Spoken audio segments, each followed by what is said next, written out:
বলেন, যে ব্যক্তির মধ্যে জ্ঞানের অভাব এবং ঈশ্বরের বিশ্বাসের অভাব রয়েছে, সেই ব্যক্তি জীবনে কখনো সুখ এবং সাফল্য লাভ করতে পারে না। কে কি করছে, কিভাবে করছে এবং কেন করছে, এইসব থেকে যত দূরে থাকবে ততই সুখে থাকবে। একজন বিবেকবান মানুষ যখন সম্পর্ক টিকিয়ে রাখা বন্ধ করে দেয়, তখন বুঝবে তার আত্মসম্মানে নিশ্চয়ই কোথাও আঘাত লেগেছে। মোহ বা টান তার উপরই অনুভব করো যার ওপর তোমার অধিকার রয়েছে। যার ওপর তোমার অধিকার নেই, তার ওপর মোহ বা টান অনুভব করাই উচিত নয়।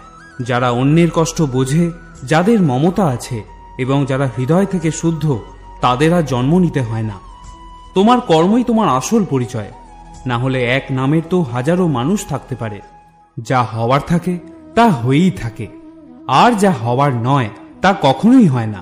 এই দৃঢ়তা যাদের মনে থাকে, তারা কখনো দুশ্চিন্তা করে না। কর্ম এমন একটি ফসল যা একজন ব্যক্তিকে যে কোনো পরিস্থিতিতে কাটতেই হয়। তাই সর্বদা ভালো বীজ বপন করুন, যাতে ফসলটাও ভালোই হয়। আমরা নিজেরা নিজেদেরকে যতটা বদলাতে পারি, আর কেউ আমাদের সেভাবে বদলাতে পারে না। অন্য কেউ আপনার ব্যাপারে কি ভাবছে সেটা গুরুত্বপূর্ণ নয়। গুরুত্বপূর্ণ তো হলো সেটা যেটা আপনি আপনার ব্যাপারে ভাবেন। কারোর ব্যাপারে শুধুমাত্র অনুমান করেই তার ভুল ধরা উচিত নয়। আপনি হয়তো জানেনও না যে তার জীবনে কি প্রতিবন্ধকতা চলছে। শ্রীকৃষ্ণ বলেন, আপনার কষ্ট পাওয়ার দোষ কখনো নিজের দণ্ডকে দেবেন না। নিজের মনকে বোঝান। আপনার মনকে পরিবর্তন করলেই সমস্ত দুঃখ কেটে যাবে। আমরা যখন কোনো কাজ ভগবানের নামে করে থাকি, তখন ভগবানের শক্তি আমাদের সাহায্য করে, আর আমাদের সাফল্য লাভও নিশ্চিত হয়ে যায়। সদা সন্দেহকারী ব্যক্তির প্রসন্নতা পাওয়া না তো এই জীবনে সম্ভব, না তো অন্য জীবনে। তাই যারা অতিরিক্ত সন্দেহপ্রবণ, তাদেরকে খুশি করা বন্ধ করুন। জাগতিক বস্তু সম্পর্কে চিন্তা করতে করতে মানুষ তাদের প্রতি আসক্ত হয়ে যায়, এবং এই আসক্তির কারণে তাদের মধ্যে কামনা বাসনা তৈরি হয়। আর কোনো কারণে যদি এই কামনা বাসনা বিঘ্নিত হয়, তাহলে ক্রোধের উৎপত্তি হয়। ভগবান বলেন, রিপুদের মধ্যে সবথেকে ভয়ঙ্কর হল ক্রোধ। যদি শারীরিক এবং মানসিকভাবে আপনি সুস্থ থাকতে চান, তাহলে এই ক্রোধকে বর্জন করতে হবে। মৌন থাকা বা চুপ করে থাকা তার প্রতি আপনার শ্রেষ্ঠ উত্তর যে আপনার মূল্য বোঝে না। ভগবান শ্রীকৃষ্ণ অর্জুনকে বলেছিলেন, হে পার্থ, যাদের আমার প্রতি বিশ্বাস নেই, আমার প্রতি ভক্তি নেই, তারা আমাকে লাভ করতে না পেরে এই জন্মমৃত্যুর চক্রে আবদ্ধ হয়ে ঘুরতে থাকে। এই ভৌতিক জগতে বারংবার আসতেই থাকে। হে অর্জুন, যারা আমার পরম ভক্ত, যারা সর্বদাই আমাকে স্মরণ করে, একক চিত্তে আমার উপাসনা করে, আমি তাদের প্রত্যেকের কল্যাণের দায়িত্ব গ্রহণ করে থাকি। যতটা সম্ভব চুপ করে থাকাই শ্রেয়, কারণ অতিরিক্ত কথা মানুষকে বেশি করে অপরাধ করতে বাধ্য করায়। হাজারটা ভালো কাজ করার পরেও যদি তুমি একটা খারাপ কাজ করো, তাহলে লোকে শুধু তোমার খারাপ কাজটাই দেখবে। তাই লোকে কি ভাবছে তাতে কর্ণপাত করো না। নিজের কর্ম নিজে করে যাও। তুমি আজ যে কর্ম করছো, তার ফল তুমি আগামী দিনে অবশ্যই পাবে। আর আজ তোমার কাছে যা কিছুই থাকুক, সেটা তোমার অতীতের কৃত কর্মের ফল। ভগবান বলেন, তোমার অতীতকে পরিবর্তন করার ক্ষমতা তো আমার নেই, কিন্তু তুমি যদি চাও, তাহলে তোমার বর্তমানের কর্মের দ্বারা আমি তোমার ভবিষ্যৎকে অবশ্যই পরিবর্তন করতে পারি। হে পার্থ, আমি কারোর ভাগ্য তৈরি করি না, সবাই তাদের ভাগ্য নিজেরা তৈরি করে। ভালো কর্ম সেটা নয় যার ফলাফল সবসময় ভালো হয়। ভালো কর্ম তো হলো সেটা যার উদ্দেশ্য কখনো খারাপ হয় না। আর ভালো উদ্দেশ্য নিয়ে করা কাজ কখনো বৃথা যায় না। কোনো একটি কাজ করার আগে আমাদের অবশ্যই চিন্তা করা উচিত, কিন্তু এতটাও চিন্তা করা উচিত নয় যাতে কাজটাই খারাপ হয়ে যায়। কারণ প্রয়োজনের থেকে বেশি চিন্তা দুশ্চিন্তায় পরিণত হয়। আমরা যখন কোনো কাজ ভগবানের নামে করে থাকি, তখন ভগবানের শক্তি আমাদের সাহায্য করে। আপনার পরিস্থিতি পরমাত্মাকে সঁপে দিন, কারণ যতটা পরিশ্রম আপনি সারা জীবনে করে উঠতে পারবেন, পরমাত্মা চাইলে তা এক মুহূর্তে করে দিতে পারেন। যে মানুষকে ভগবান পছন্দ করেন, যাকে তিনি নিজের একজন বিশেষ বলে মনে করেন, তাকে তিনি বারবার ব্যর্থ করেন। তার জীবনে সবসময় নানা রকমের বাধা দিয়ে থাকেন। যদি আপনি বারবার হেরে যান, তাহলে এটা একটা সংকেত যে ভগবান আপনাকে আরো আগে এগিয়ে নিয়ে যেতে চান। পৃথিবীতে এরকম অনেক মানুষ আছেন যাদের আপনি যতই সম্মান দিন বা ভালোবাসুন, বিনিময়ে সে আপনাকে আঘাতই দেবে।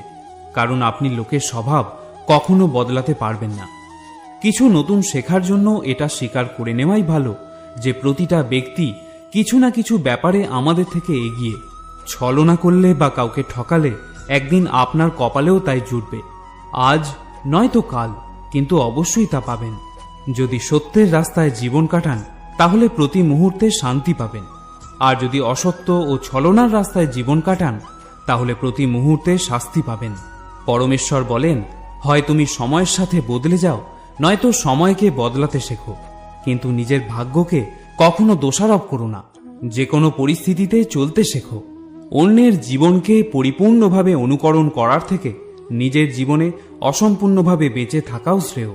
সম্পর্ক টিকিয়ে রাখার জন্য বুদ্ধি নয়, মনের শুদ্ধির প্রয়োজন। যা বলবেন সত্যি বলুন, স্পষ্ট বলুন, সামনে বলুন। যে আপনার সত্যিকারের আপন সে বুঝবে, সে থাকবে, আর যদি তা না হয় সে ছেড়ে চলে যাবে। ধনবান হওয়ার জন্য নিজের প্রতিটা ধনের সদ্ব্যবহার করতে হয়, ঠিক সেরকমই গুণবান হওয়ার জন্য নিজের প্রতিটা মুহূর্তের সদ্ব্যবহার করতে হয়। জীবনের আরেকটা গভীর অর্থ এটাও যে আপনি যেরকম ভেবেছেন জীবন সেরকম নাও হতে পারে। এখানে অনেক সুখ দুঃখ থাকবে, চড়াই উতরাই আসবে, কঠিন সময়ও আসবে, আবার খুব ভালো সময়ও আসবে। কিন্তু এই সবের মধ্যে সব জিনিসকে সময় ও পরিস্থিতির বিচারে স্বীকার করে নেওয়াই বুদ্ধিমানের কাজ। সেই জন্য জীবনকে সঠিকভাবে বোঝার জন্য আমাদের স্বীকার করে নেওয়ার ক্ষমতাকেও বাড়াতে হবে। ভগবান শ্রীকৃষ্ণ বলেন, তোমার কেবল তোমার কর্মের ওপরে অধিকার আছে, কিন্তু কর্মফলের অধিকারী তুমি কখনোই নও। তাই না তো তুমি কখনো নিজেকে কর্মের কারণ বলে মনে করবে, আর না তো কখনো কর্ম না করার প্রতি আসক্ত হবে। শ্রীকৃষ্ণ আরো বলেন, নকর মনা মনারম্ভান নৈষ্কর্মং পুরুষস্নুতে নচা সন্ন্যাসনা দেব সিদ্ধং সমাধি গচ্ছতি। কেবল কর্মের অনুষ্ঠান না করার মাধ্যমে কর্মফল থেকে মুক্ত হওয়া যায় না, আবার কর্মত্যাগের মাধ্যমেও সিদ্ধি লাভ করা যায় না। নিয়তম কুরু কর্মত্যম কর্ম জয় হিকর্মনা শরীর যাত্রাপি চতে না প্রসিদ্ধেদ কর্মনা। তুমি শাস্ত্রোক্ত কর্মের অনুষ্ঠান করো, কেননা কর্মত্যাগ থেকে কর্মের অনুষ্ঠান শ্রেয়। কর্ম না করে কেউ দেহযাত্রা নির্বাহ করতে পারে না। ন হি কশ্চিৎ ক্ষণমপি জাতু তিষ্ঠত কর্মকৃত কার্যতে হ্যবশ কর্ম সর্ব প্রকৃতির জয়ীর গুণই। মায়াজাত গুণসমূহের দ্বারা প্রভাবিত হয়ে সকলেই অসহায়ভাবে কর্ম করতে বাধ্য হয়। তাই কর্ম না করে কেউ ক্ষণকালও থাকতে পারে না। মানুষ কখনো ভালো বা মন্দ হয় না, ভালো বা মন্দ হয় তার কাজ, এবং সে তার কর্ম অনুযায়ী ফলও পেয়ে থাকে। যখন কোনো সমস্যার জন্ম হয় সাথে সাথে তার সমাধানেরও জন্ম হয়। তাই সমাধান বের করতে চেষ্টা করো, আজ না হলে কাল তা অবশ্যই বের হবে। অর্জুনের তীরের মতো মরুভূমির থেকেও জল বেরিয়ে আসবে। যখন আমাদের মন দুর্বল থাকে তখন পরিস্থিতি একটি সমস্যা হয়ে দাঁড়ায়, আর যখন আমাদের মন স্থিতিশীল থাকে তখন পরিস্থিতি একটা পরীক্ষা হয়ে দাঁড়ায়। কিন্তু যখন আমাদের মন মজবুত থাকে তখন পরিস্থিতি সুযোগ তৈরি করে দেয়। আমরা প্রতিদিনের জীবনে তো অনেক ভুলই করে থাকি, কিন্তু আমাদের জীবনের সেরা ভুল হলো সেটা যেটা থেকে আমরা কিছু শিখতে পারি না। ভগবান শ্রীকৃষ্ণ অর্জুনকে বলেছিলেন, হে ভারতবংশী, দেহের মধ্যে থাকা জীবিতকে কখনো হত্যা করা যায় না, তাই কোনো জীবের জন্য তোমার দুঃখ করা উচিত নয়। মানুষের মানবতা ঠিক সেই সময় নষ্ট হয়ে যায় যখন সে অন্যের দুঃখে আনন্দ পেতে শুরু করে। সময় আমাদের শেখায়, না তো জীবন কারোর জন্য সারা জীবন অপেক্ষা করবে, না তো কেউ তোমার জন্য সারা জীবন অপেক্ষা করবে। এই পৃথিবীতে সময় এবং জীবন কারোর জন্য থেমে থাকে না। জীবনও তার সাথেই খেলে যে খেলোয়াড় শ্রেষ্ঠ প্রকৃতির হয়। কষ্ট সবার একই রকমের হয়ে থাকে, কিন্তু আত্মবিশ্বাস প্রত্যেকের ভিন্ন ভিন্ন হয়। কেউ হতাশ হয়ে হাল ছেড়ে দিয়ে ছিন্ন ভিন্ন হয়ে যায়, তো কেউ সংগ্রাম করে জ্বলে ওঠে। মানুষকে তার কর্মের সম্ভাব্য ফলাফলের দ্বারা প্রাপ্ত জয় পরাজয়, লাভ ক্ষতি, সুখ দুঃখ ইত্যাদি সম্ভাব্য পরিণতির কথা ভেবে চিন্তাগ্রস্ত হওয়া উচিত নয়। এই ধরাধামে যদি মনুষ্য জীবন প্রাপ্ত হয় তাহলে তাকে কর্ম করতেই হবে। ভেবে দেখুন, শ্রীকৃষ্ণ ভগবান হয়েও কর্মের নিয়তি চক্র থেকে রেহাই পাননি। তিনি সারা জীবন কর্ম করে গেছেন। তাই তো তিনি অর্জুনকে বলেছিলেন, ন মে পার্থাস্তি কর্তব্যম ত্রিষু লোকেষু কিঞ্চনা নান ব্যাপ্ত্যম ব্যাপ্তেব্যাম বার্ত এব চ কর্মণি। হে পার্থ, এই ত্রিজগতে আমার কিছুই কর্তব্য নেই, আমার অপ্রাপ্তও কিছু নেই এবং প্রাপ্তব্যও কিছু নেই, তবুও আমি কর্ম করে যাচ্ছি। যদি আমি অনলস হয়ে কর্তব্য কর্মে প্রবৃত্ত না হই, তবে আমার অনুবর্তী হয়ে সমস্ত মনুষ্য জাতি তাদের কর্ম পরিত্যাগ করবে। আমি যদি কর্ম না করি, তাহলে এই সমস্ত লোক উচ্ছন্নে যাবে, আমি বর্ণসংকর সৃষ্টির কারণ হব এবং তার ফলে আমার দ্বারা সমস্ত প্রজা বিনষ্ট হবে। যদি তুমি তোমার ভুল থেকে কিছু শিখতে পারো, তাহলে সেই ভুলগুলিই হবে তোমার ওপরে ওঠার সিঁড়ি। কিন্তু যদি সেই ভুল থেকে তুমি কিছু শিখতে না পারো, তাহলে সেই ভুলগুলি সমুদ্র হয়ে যাবে। এখন সিদ্ধান্ত সম্পূর্ণ তোমার, তুমি ওপরে উঠতে চাও নাকি নিচে ডুবতে চাও। মানুষের শরীর হলো নশ্বর প্রকৃতির। মানুষ যেমন পুরাতন বস্ত্র পরিত্যাগ করে